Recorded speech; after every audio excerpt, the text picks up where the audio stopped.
Hey, how's it going? Welcome to M3 Speaks. Something I like to think about a lot is, kind of like the big existential questions, big theological questions, the kind of questions people kind of don't ask. The kind of questions that the answers don't come easily, I guess. And anyway, I was just driving around today, and the thought was occurring to me. A lot of times, atheists, one of the arguments they will present is that God can't exist because the world's full of injustice and cruelty, and like if God existed, there's no way a just God could exist with all of this stuff that's in the world and the world like it is. And definitely it's an interesting question, but something I've never heard anyone, and I've watched a lot of videos on the subject, I've never heard any one of these atheists actually suggest what they think a just world would look like. What would they expect? Let's just, for sake of argument, and feel free to comment, tell me what you think that would look like for you, because that would certainly be interesting to discuss. But let's think about like the nature of hardship. Like right now, let's just pick the worst thing in the world, the worst thing that we have in our existence. Maybe genocide. Genocide's pretty sucky. No one likes genocide at all. Well, very few people like genocide, I should say. But anyway, let's say that God was forming the world and he had like this list of possible bad things and the rest of the stuff that's good. He's like, that one guy's gonna think I don't exist if I put this in here. So you know what? We're cutting off genocide. We're just gonna put genocide over here. Like, no, that would be too cruel. Alright, push play. And time just goes on, however you want to think the world came into being, doesn't matter for this argument's sake. So let's say we're living in this world that doesn't have genocide. Somehow or another, genocide is just impossible, Alright, so let's say the second worst thing that we have right now. Since genocide is out, maybe, child sacrifice. So let's imagine a scenario where God's like, you know what? They're going to think I don't exist if child sacrifice is possible. I mean, I know it's infringing on their free will and everything, but, we're just going to make child sacrifice impossible. Alright, cut off child sacrifice, put it over here. Alright, each time, I think you can see where this is going. Each time you eliminate something, a potential worst thing ever, from the list of possible things that can happen. It's like we're always going to think of what the worst thing that exists now is. And just think, the argument that God couldn't exist because all these bad things exist is kind of ridiculous, because a whole bunch of other things that, the argument itself posits that God does exist, because if we're talking about like something that could control what can happen, the worst things that can happen, we're saying that this set of things, is the reason God can't exist.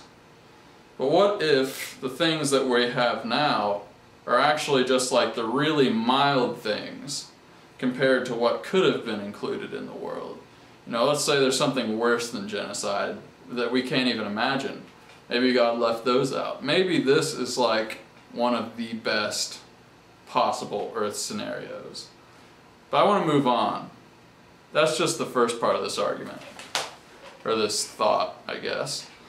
Let's imagine a world with no hardship. Imagine a world where you don't have to work for anything. You're just, all your physical needs are provided for. I don't know exactly what this would look like. I guess there's stuff on trees everywhere that you can eat that's awesome. There is no hardship I mean, somehow it's impossible for people to kill each other. Who knows how that would work or anything, but, you know, imagine everything is fine, and we'd have to, even in this scenario, even just being sad would have to be impossible, because that is hardship. And going back to the first thing, I mean, say being sad is the worst thing that could ever happen to you. I mean, by perspective, it would just seem like this horrible thing. You know, everything about the way we perceive good things and bad things in life is perspective. You know, if the worst thing that ever happened to you was you got in a car accident, getting in a car accident again would seem pretty bad. You know, if your entire family died when you were like 12, a lot of things aren't going to seem that bad by perspective, especially when you think about, you know, compare it to that thing that happened to you. But anyway, getting back to the original thing. You know, all your physical needs are met, all your emotional needs. What does this mean for society at large? You know, what does this mean for the continuity of civilization? It means that, here's what I'm suggesting. That if we didn't have things that we had to overcome, we wouldn't overcome things that we don't have to overcome, that aren't necessarily necessary for life. Something I used to wonder about is, you know, basically, one of my old argument for why there was hardship in the world is so that we could overcome it and build character, which I think is valid. But let's take the space program. There's nothing about the space program necessarily that contributed to our survival. I mean, there's kind of a pissing contest with the Soviet Union, and I guess that sort of kept us alive, but you know, in theory at least, going to space isn't something we necessarily need to do to survive. But it was pretty awesome. I mean, we put like a man on the moon, he jumped around and stuff and brought some stuff back. We learned some cool things about moons and planets and, you know, low gravity. I mean, it was a blast, let's face it. But there was no reason to do that as far as survival was concerned. But imagine that, you know, we didn't have to do any work. We didn't have to overcome anything to survive. We didn't have to farm. I mean, that's like the first hurdle, you know, in humanity. I suppose the first hurdle might be like catching something and killing it.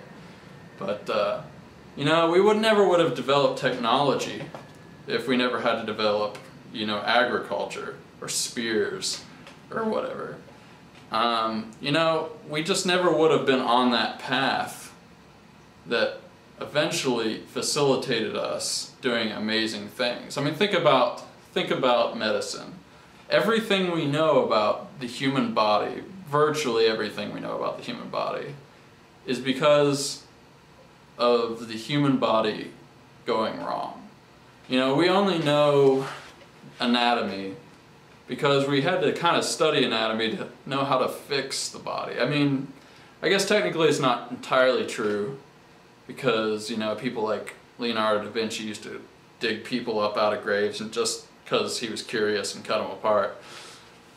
But, you know, for the most part, all our knowledge of the body's functions are largely related to disease research and things like that. And that's the main motivator there. So anyway, all of the things that we had to overcome lead to the things that are cool to overcome, but not necessarily necessary. So that in essence is, I think, one of the best arguments for God's existence, and in reconciling that with hardship in life. If there was literally nothing hard about life, if there was nothing to overcome, you know, nothing difficult, then we never would have done anything extraordinary.